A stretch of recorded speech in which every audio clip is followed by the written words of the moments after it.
ana manu injinia Obi Royce milimaluga sagugalu chukwu kelugo n'ọcha ugochala che nwere ochuchu egwu anyị n'ọcha ka ego amala chukwu melumeze egwu anyị n'ọcha ka ego chimmelumeze nenu egwu anyị n'ọcha ka ego orurumuo n'oruru egwu anyị n'ọcha ka ego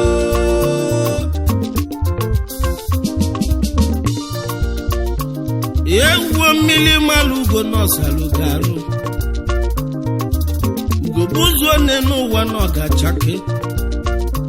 Destiny can be delayed but can never be changed. To be a man is not an easy job. Manifa mula munenu wakiva wala wo.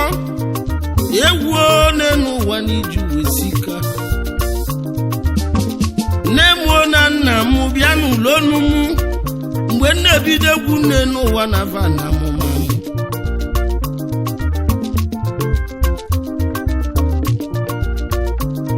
Ewe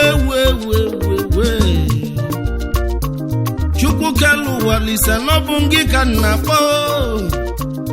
ebe itinyelu maka n'egwu mụ n'elu ụwa wechake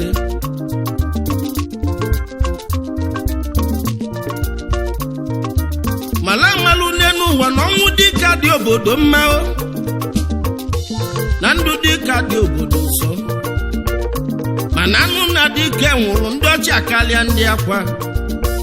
ewe iji ugwu esike ike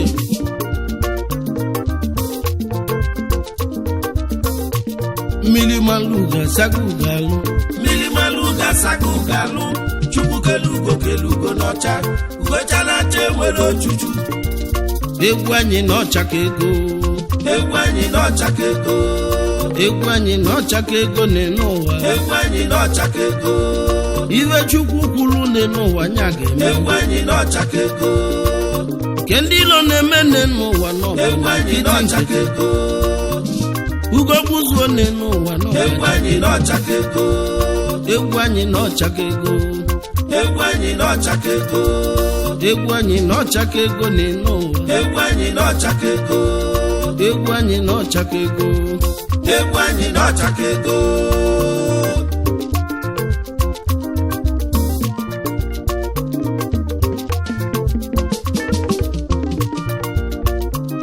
ụmụnne na ụmụnna nga ntị ka nkọlụ na akụkọ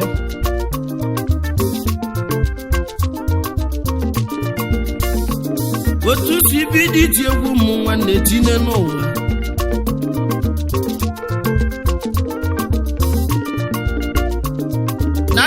na nwa weti egwu mụ na-eti nwoke m gosiri mmegbu nwanyị m gosiri mmegbu n'osi n'aka chukwu one n'ụwa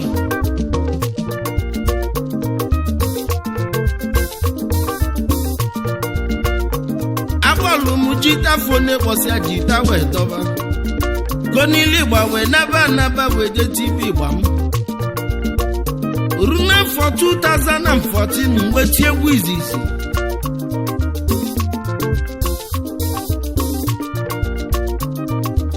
meka ụmụ ụwa malụ na chukwu bụ ike m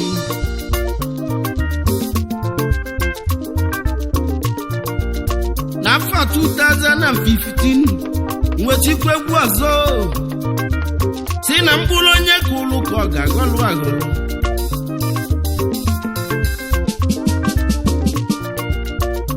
2016 nwetigbe egwu ọzọ gwanye ndị wayo Chikenne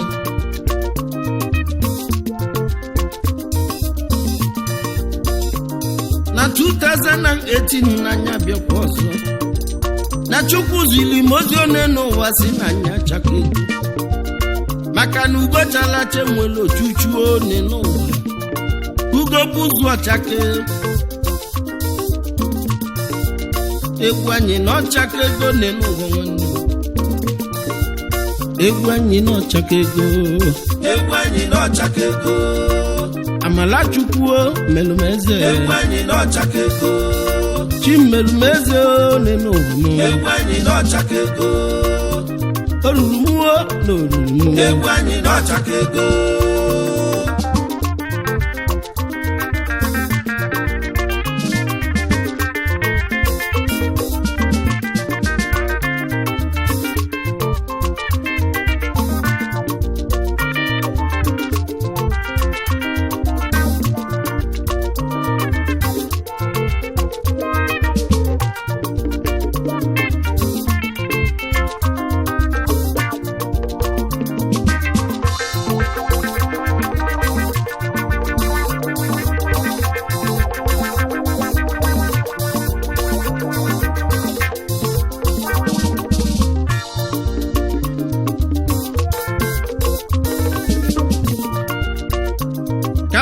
ndị na-enyere ụmụaka na-egwu n'eti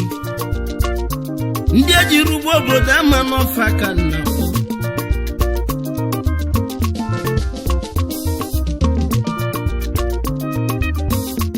ewe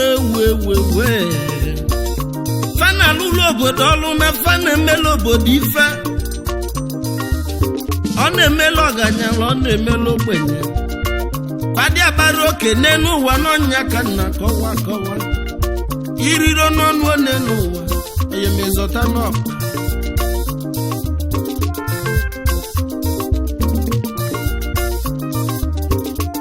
anaghị ọnwa tụchukwu okekozo obolu na Nnewi ugedi doji na ngịga nna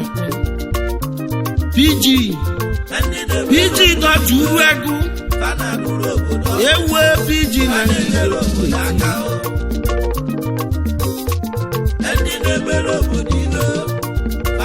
onyili nkụkpa ngị ka egwu na-etili anaghị ọnwa tụchukwu ngịga nna ọzọ obolu one n'ụwa okeke asị ka agbalụ isi ka iburu nnakeyi azịza kalụ nkeji azachapụ ife jọlụ njọ ugeda nnedo ugedi doji na mekeneyi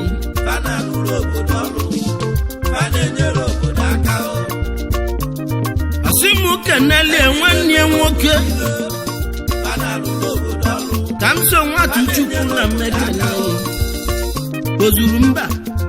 ozuru mba na South efere ji enye ọdịo ka o ji enye ego ya bụ na ego ka o ji enye ọdịo n'ụwa odogwu na South ozuru mba na mekeneyi ka m so nwata chukwu na mekeneyi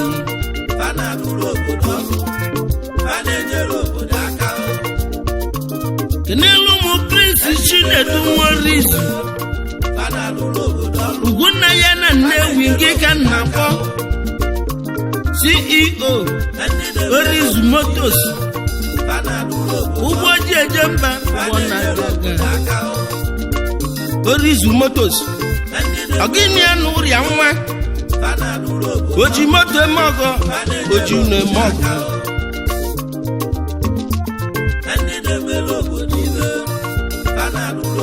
ewe ka ihe kene n'odogwu iriro n'ọnụ n'elu uwe zọta n'ọkpa Chief Cletus Ibeto omeka nne ya na Nnewi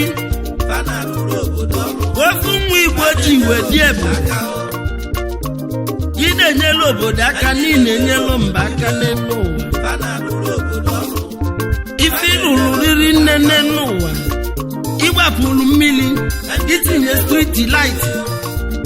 ọrụ kwulilo dị mma were ukwu n'ụka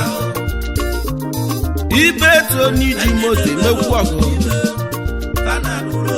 Ibeto n'edi anya nwa omeka nne ya Chairman CEO Ibeto Petrochemical Industry Limited Ibeto Group Erikenne Chairman CEO Ibeto Oil and Lubricant Ibeto Battery nakwa Ibeto Cement omeka nne ya nwetụlụ omeka nne ya na onwere ife ọ na-eme n'ime na onye nne ya zuru ori na ọ ga-azara omeka nne ya ya bụ na onye zara omeka nne ya na nne ya na-emebe ọfụma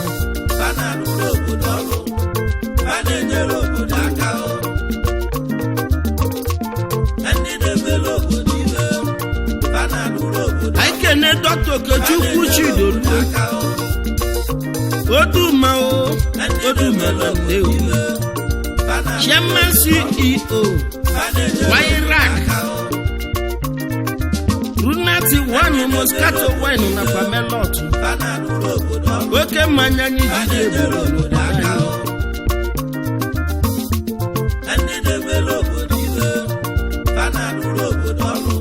Honorable Chris Azubuogu Hasafu rep ka ị nọ na-alụ ọrụ ewu ọchịrị mma n'elu ụwa gachi ọzọ mana si m kwu uche m chile anyị gaba nne n'ụwa ga-akwụsị na nkwụsị Chris Azubuogu na-edi anyị mma ị na-eme mma one n'ụwa na ọrụ ị na-arụ erika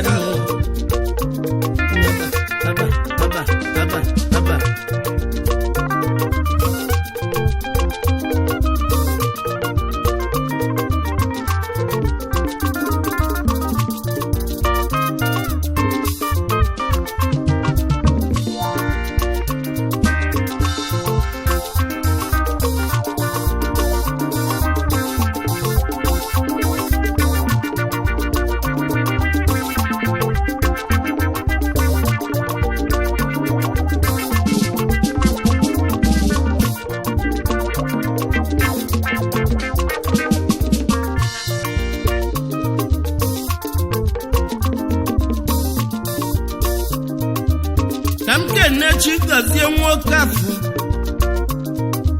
akwamia na n'ibe ego dado na mekene yi meyo na mụ wọdọfinu gị ka ịgba na-etile onye eze Ozim Maritime Services na mekene yi Chairman CEO Promise and Favor Global Services Canada CEO Executive Golden Nugget Hotel and Suites Limited N'Otolo na Nnewi ego dado na mekene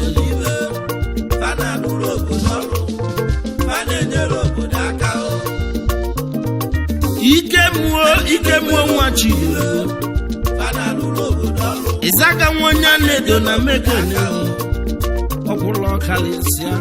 ọkwụrụ na mekene ike mmụọ n'ime alụmma nwoke n'itokwulogo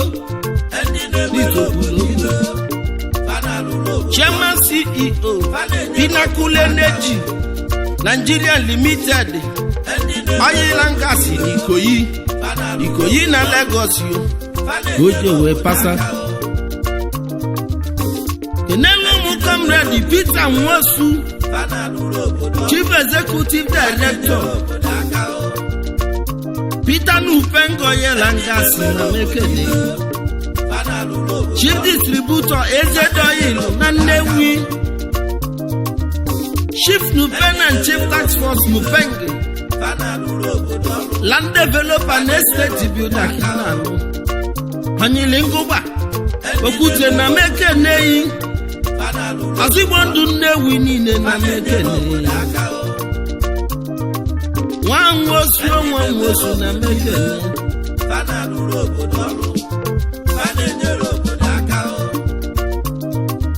ka m kene Satochukwu Ejiofọ asụwaju ndị Igbo niile na Lagos steeti asụwaju nwa Melogo n'olu mekene asụwaju mebe ka isi eme nne n'ụwa n'Chukwu na akwụkwọ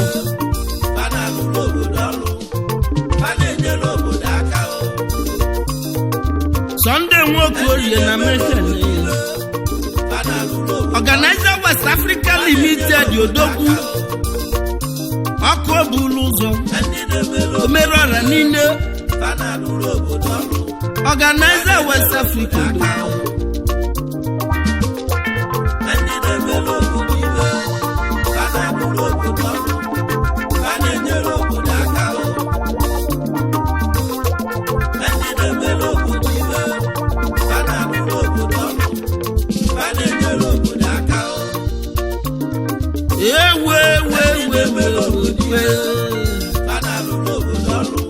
na mebule mmadụ ka nwobi mako magician mako na mekene akwa BMW pasiki na azụ na Lagos ọpụta obi na mekene mako gị ka mụ na-akpọ mgbajala ndị ilo ka na-aka ọpụta obi ka na-akpọ enugbolia mako magician mako na mekene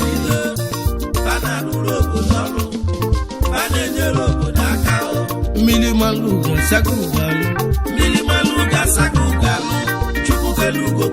n'ọcha gochara nche nwere ochuchu egwu anyị n'ọcha ka ego n'elu ụwa iwe chukwu kwuru n'elu ụwa nya ga-eme ke ndị ilo na-eme n'elu ụwa n'ọbụ ugo buzuo n'elu ụwa n'ọcha egwu anyị n'ọcha ka ego n'elu ụwa